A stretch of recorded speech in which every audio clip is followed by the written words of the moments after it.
I'll start with you, Senator Cruz. Now, you are, of course, a strict constitutionalist. No one would doubt that. And as you know, the U.S. Constitution says only natural-born citizens are eligible for the office of President of the United States. Stop me if you've heard this before. Now, you were born in Canada to an American mother, so you were and are considered an American citizen. But that fellow next to you, Donald Trump, and others, have said that being born in Canada means you are not natural born, and that has raised questions about your eligibility.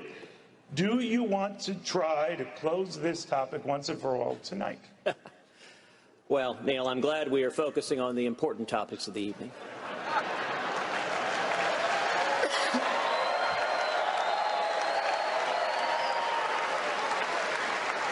You know, back in September, my friend Donald said that he had had his lawyers look at this from every which way, and there was no issue there. There was nothing to this birther issue.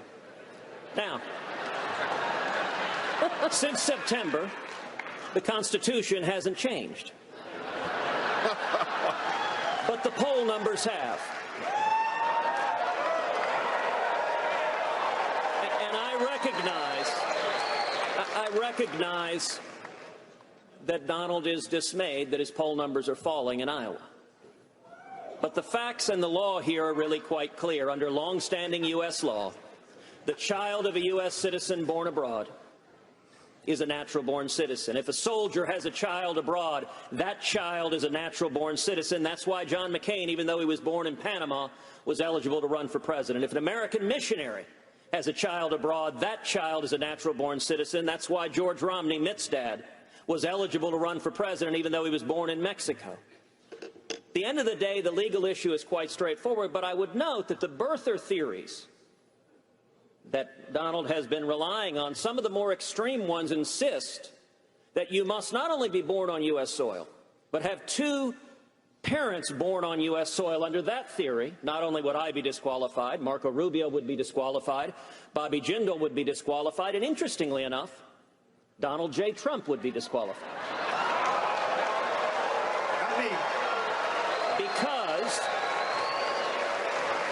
Because Donald's mother was born in Scotland. She was naturalized. Now, Donald, but I was born here. On the issue of citizenship, Donald. Big difference. On the issue of citizenship, Donald, I'm not going to use your mother's birth against you. Okay, good. Because it wouldn't work. You're an American, as is everybody else on this stage, and I would suggest we focus on who's best prepared to be commander-in-chief, because that's the most important question facing the country. Mr. Trump, did he address that? Did you raise this because of his rising poll? Well, let me just tell you something, and you know because you just saw the numbers yourself. NBC Wall Street Journal just came out with a poll. Headline, Trump way up, Cruz going down. I mean, so don't, so you can't, they don't like the Wall Street Journal, they don't like NBC, but I like the poll. And frankly, it just came out. And in Iowa now, as you know, Ted, in the last 3 polls, I'm beating you. So, you know, you shouldn't misrepresent how well you're doing with the polls. You don't have to say that. In fact, I was all for you until you started doing that, because that's a misrepresentation. Number one. Number two, this isn't me saying it. I don't care. I think I'm going to win fair and square. I don't have to win this way. Thank you. Lawrence Tribe and numerous from Harvard, said that there is a serious question as to whether or not Ted can do this, okay? There are other attorneys that feel, and very, very fine constitutional attorneys, that feel that because he was not born on the land, he cannot run for office. Here's the problem. We're running. He does great. I win. I choose him as my vice presidential candidate, and the Democrats sue because we can't take him along for the ride. I don't like that, okay? The fact is, and if for some reason he beats the rest of the field, if for some, see, they don't like that. They don't like that. But, no, they don't like that he beats the rest of the field because they want me. But if for some reason, Neil, he beats the rest of the field, I already know the Democrats are going to be bringing a suit You have a big lawsuit over your head while you're running, and if you become the nominee, who the hell knows if you can even serve in office? So you should go out, get a declaratory judgment, let the courts decide, and you shouldn't have mentioned the polls because I would have been much different. Why now? Why are you raising this issue now? Because now he's doing a little bit better. No, I didn't care before. It's true. No, it's true. Hey, look, he never had a chance. Now he's doing better. He's got probably a 4 or 5% chance. Thank you, Mr. Trump. Well, Neil, The fact is, there's a big overhang. There's a big question mark on your head. And you can't do that to the party. You really can't. You can't do that to the party. You have to have certainty. Even if it was a 1% chance, and it's far greater than 1%, because he wasn't born. I mean, you have great constitutional lawyers that say you can't run.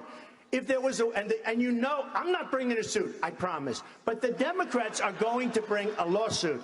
And you have to have certainty. You can't have a question. I can agree with you or not, but you can't have a question over your head. Senator, you want to respond? Well, listen, I've spent my entire life defending the Constitution before the U.S. Supreme Court, and I'll tell you, I'm not going to be taking legal advice from Donald Trump. You don't have to. Take it from Lawrence Trump. You don't have to. What I'll tell you also... Take it from your professor. What I will Take tell it from you your own also, professor. I can tell you one thing. The chances of any litigation proceeding and succeeding on this are zero. Now, Mr. Trump is very focused on Larry Tribe. Let me tell you who Larry Tribe is. He's a left-wing judicial activist Harvard Law professor who was Al Gore's lawyer in Bush versus Gore. He's a major Hillary Clinton supporter, and there's a reason why Hillary's supporters are echoing Donald's attacks on me. He is not the only one. Wants to face Donald Trump in the general election. There are many lawyers. And I'll tell you what, Donald, you very kindly just a moment ago offered me the VP slot. I'll tell you what. If this all works out, I'm happy to consider naming you as VP. And so if you happen to be right, you could get the top job at the end of the day. No, I think if it doesn't... I like that. I like it. I'd consider it. But I think I'll go back to building buildings if it doesn't work out. Actually, I'd love to get you to build a wall. I have a feeling it's going to work out, actually. Thank you. Neil, I can tell Neil, I can tell you this. Let me Neil, say this, because I was invoked in that question. So let me just say in that answer. Let me say the real question here. I hate to interrupt this episode of Court TV, but the real